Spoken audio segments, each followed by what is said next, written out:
جو لوگ اللہ کی کتاب سے ان آیتوں اور ہدایتوں کو جو اس نے نازل فرمائی ہیں چھپاتے اور ان کے بدلے تھوڑی سی قیمت یعنی دنیاوی منفعت حاصل کرتے ہیں، وہ اپنے پیٹوں میں محض آگ بھرتے ہیں۔ ایسے لوگوں سے اللہ قیامت کے دن نہ کلام کرے گا اور نہ ان کو گناہوں سے پاک کرے گا، اور ان کے لیے دکھ دینے والا عذاب ہے۔ یہ وہ لوگ ہیں جنہوں نے ہدایت چھوڑ کر گمراہی اور بخشش چھوڑ کر عذاب خرید لیا۔ یہ آتش جہنم کی کیسی برداشت کرنے والے ہیں۔ یہ اس لیے کہ اللہ نے کتاب سچائی کے ساتھ نازل فرمائی، اور جن لوگوں نے اس کتاب میں اختلاف کیا وہ ضد میں آ کر نیکی سے دور ہو گئے ہیں۔ نیکی یہی نہیں کہ تم مشرق و مغرب کو قبلہ سمجھ کر ان کی طرف منہ کر لو، بلکہ نیکی یہ ہے کہ لوگ اللہ پر اور روز آخر پر اور فرشتوں پر اور اللہ کی کتاب پر اور پیغمبروں پر ایمان لائیں، اور مال باوجود عزیز رکھنے کے رشتہ داروں اور یتیموں اور محتاجوں اور مسافروں اور مانگنے والوں کو دیں، اور گردنوں کے چھڑانے میں خرچ کریں، اور نماز پڑھیں اور زکوٰۃ دیں، اور جب عہد کر لیں تو اس کو پورا کریں، اور سختی اور تکلیف میں اور جنگ کے وقت ثابت قدم رہیں۔ یہی لوگ ہیں جو ایمان میں سچے ہیں، اور یہی ہیں جو اللہ سے ڈرنے والے ہیں۔ مومنوں، تم کو مقتولوں کے بارے میں قصاص یعنی خون کے بدلے خون کا حکم دیا جاتا ہے، اس طرح پر کہ آزاد کے بدلے آزاد مارا جائے، اور غلام کے بدلے غلام، اور عورت کے بدلے عورت۔ اور اگر قاتل کو اس کے مقتول بھائی کے قصاص میں سے کچھ معاف کر دیا جائے تو وارث مقتول کو پسندیدہ طریق سے قرارداد کی پیروی یعنی مطالبہ خون بہا کرنا اور قاتل کو خوشخوئی کے ساتھ ادا کرنا چاہیے۔ یہ تمہارے پروردگار کی طرف سے تمہارے لیے آسانی اور مہربانی ہے۔ اب جو اس کے بعد زیادتی کرے اس کے لیے دکھ کا عذاب ہے۔ اور اے اہل عقل، حکم قصاص میں تمہاری زندگانی ہے کہ تم قتل و خونریزی سے بچو۔ تم پر فرض کیا جاتا ہے کہ جب تم میں سے کسی کو موت کا وقت آ جائے تو اگر وہ کچھ مال چھوڑ جانے والا ہو تو ماں باپ اور رشتہ داروں کے لیے دستور کے مطابق وصیت کر جائے۔ اللہ سے ڈرنے والوں پر یہ ایک حق ہے۔ پھر جو شخص وصیت کو سننے کے بعد اس کو بدل ڈالے تو اس کے بدلنے کا گناہ انہی لوگوں پر ہے جو اس کو بدلیں، اور بے شک اللہ سنتا جانتا ہے۔ اب اگر کسی کو وصیت کرنے والے کی طرف سے کسی وارث کی طرفداری یا حق تلفی کا اندیشہ ہو تو اگر وہ وصیت کو بدل کر وارثوں میں صلح کرا دے تو اس پر کچھ گناہ نہیں، بے شک اللہ بخشنے والا ہے، رحم والا ہے۔ مومنوں، تم پر روزے فرض کیے گئے ہیں جس طرح تم سے پہلے لوگوں پر فرض کیے گئے تھے تاکہ تم پرہیزگار بنو۔ روزوں کے دن گنتی کے چند روز ہیں، تو جو شخص تم میں سے بیمار ہو یا سفر میں ہو تو دوسرے دنوں میں روزوں کا شمار پورا کر لے۔ اور جو لوگ روزہ رکھنے کی طاقت رکھیں لیکن رکھیں نہیں، وہ روزے کے بدلے محتاج کو کھانا کھلا دیں۔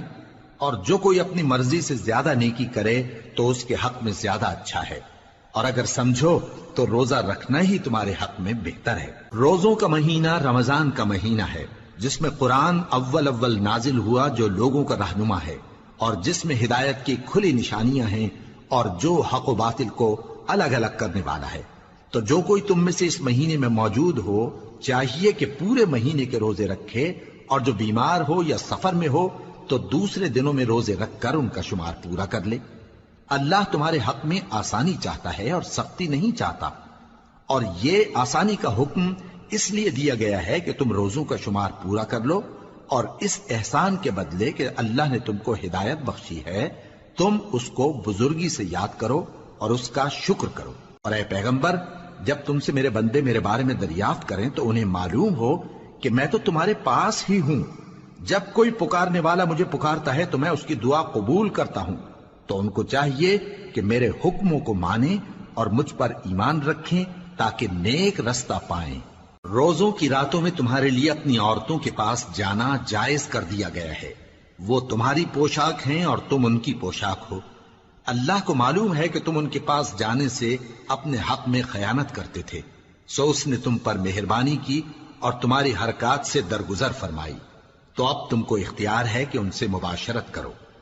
اور اللہ نے جو چیز تمہارے لیے لکھ رکھی ہے یعنی اولاد، اس کو اللہ سے طلب کرو اور کھاؤ اور پیو، یہاں تک کہ صبح کی سفید دھاری رات کی سیاہ دھاری سے الگ نظر آنے لگے. پھر روزہ رکھ کر رات تک پورا کرو، اور جب تم مسجدوں میں اعتکاف بیٹھتے ہو تو ان سے مباشرت نہ کرو. یہ اللہ کی حدیں ہیں، ان کے پاس نہ جانا.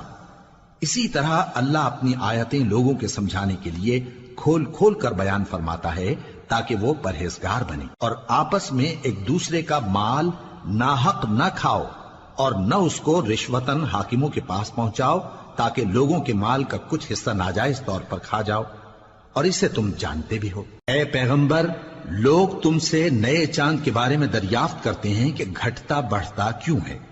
کہہ دو کہ وہ لوگوں کے کاموں کی میعادیں اور حج کے وقت معلوم ہونے کا ذریعہ ہے. اور نیکی اس بات میں نہیں کہ احرام کی حالت میں گھروں میں ان کے پچھواڑے کی طرف سے آؤ، بلکہ نیکوکار وہ ہے جو پرہیزگار ہو. اور گھروں میں ان کے دروازوں سے آیا کرو، اور اللہ سے ڈرتے رہو تاکہ کامیاب ہو جاؤ. اور جو لوگ تم سے لڑتے ہیں تم بھی اللہ کی راہ میں ان سے لڑو، مگر زیادتی نہ کرنا، کہ اللہ زیادتی کرنے والوں کو دوست نہیں رکھتا. اور ان کو جہاں پاؤ قتل کر دو، اور جہاں سے انہوں نے تم کو نکالا ہے یعنی مکے سے، وہاں سے تم بھی ان کو نکال دو. اور دین سے گمراہ کرنے کا فساد قتل و خونریزی سے کہیں بڑھ کر ہے. اور جب تک وہ تم سے مسجد حرام یعنی خانہ کعبہ کے پاس نہ لڑیں تم بھی وہاں ان سے نہ لڑنا. ہاں اگر وہ تم سے لڑیں تو تم ان کو قتل کر ڈالو، کافروں کی یہی سزا ہے. پھر اگر وہ باز آ جائیں تو اللہ بخشنے والا ہے، رحم کرنے والا ہے. اور ان سے اس وقت تک لڑتے رہنا کہ فساد نابود ہو جائے اور ملک میں اللہ ہی کا دین غالب ہو جائے. پھر اگر وہ فساد سے باز آ جائیں تو ظالموں کے سوا کسی پر زیادتی نہیں کرنی چاہیے. ادب کا مہینہ ادب کے مہینے کے مقابل ہے، اور ادب کی چیزیں ایک دوسرے کا بدلہ ہیں. پس اگر کوئی تم پر زیادتی کرے تو جیسی زیادتی وہ تم پر کرے ویسی ہی تم اس پر کرو. اور اللہ سے ڈرتے رہو اور جان رکھو کہ اللہ ڈرنے والوں کے ساتھ ہے. اور اللہ کی راہ میں مال خرچ کرو اور اپنے آپ کو ہلاکت میں نہ ڈالو، اور نیکی کرو، بے شک اللہ نیکی کرنے والوں کو دوست رکھتا ہے. اور اللہ کی خوشنودی کے لیے حج اور عمرے کو پورا کرو، اور اگر راستے میں روک لیے جاؤ تو جیسی قربانی میسر ہو کر دو.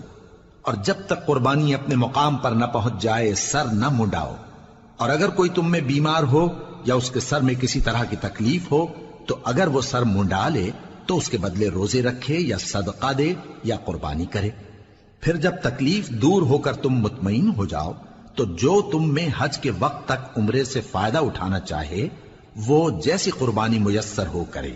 اور جس کو قربانی نہ ملے وہ 3 روزے ایام حج میں رکھے اور 7 جب واپس ہو. یہ پورے 10 ہوئے. یہ حکم اس شخص کے لیے ہے جس کے اہل و عیال مکے میں نہ رہتے ہوں. اور اللہ سے ڈرتے رہو اور جان رکھو کہ اللہ سخت عذاب دینے والا ہے. حج کے مہینے معین ہیں جو معلوم ہیں، تو جو شخص ان مہینوں میں حج کی نیت کر لے تو حج کے دنوں میں نہ عورتوں سے اختلاط کرے، نہ کوئی برا کام کرے اور نہ کسی سے جھگڑے.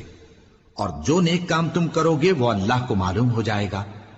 اور زاد راہ یعنی رستے کا خرچ ساتھ لے جاؤ، کیونکہ بہترین زاد راہ پرہیزگاری ہے. اور اے اہل عقل، مجھی سے ڈرتے رہو. اس کا تمہیں کچھ گناہ نہیں کہ حج کے دنوں میں بذریعہ تجارت اپنے پروردگار سے روزی طلب کرو.